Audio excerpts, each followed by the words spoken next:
So we're going to look at guard passing this week, just some concepts and principles to play with the techniques that we already know, right? So the first one we're going to look at is posture in the guard. And you explained it really well. We mistake posture for being like just upright. But posture is more about the integration of the upper body, so the hips and shoulders integrated, connected together, and then the neck strong and integrated to that as well. So if I have that, I can change that angle and still be strong and able to counter and move. I can be upright and round just a little bit. Right? So just rounding my shoulders a little, and now I'm very weak against any force being applied to me. And so when I'm passing the guard, I want to make sure that I'm keeping all of this integrated. And so as we're working to pass, if I'm trying to come in and pass Dan, I can come in like that, and it works pretty well. If I do the same thing with rounded shoulders, now, no exaggeration, it's that easy to neutralize what I'm doing.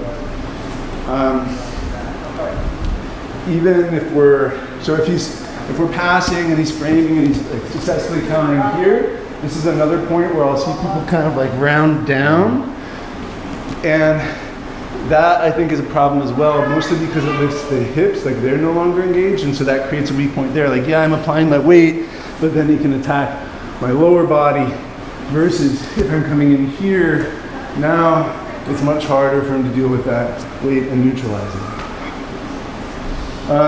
And then the other concept that we're going to play with more from open guard is the idea of changing elevation the second things stop going our way, whether we're on the ground or up when we're passing open guard. So if I'm coming in, engaging, and Dan starts to get ahead of me here, right? So we just got a shin tie.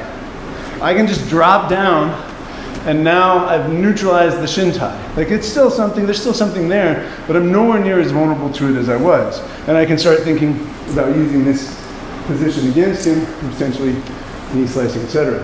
It works with just about everything. So let's play it out a step. So if he ties me up, I drop to counter there, he counters here, I can then come back up, right? So I don't want to stay in any elevation once it starts to turn against me.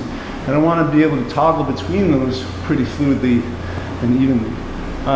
If you struggle at all, like if that seems like a lot of work, use your opponent's body more, right? So when I'm getting up, if I'm down, I'm pushing off of them, both to limit their movement and also just to help me move faster so I can use my whole body to spring off. So those are the concepts we're going to play to hopefully integrate and level up our guard passing a little bit more. So we'll work our familiar techniques like X, single X, shin ties, all these counters that we're used to from open guard, and we'll try and integrate these into it.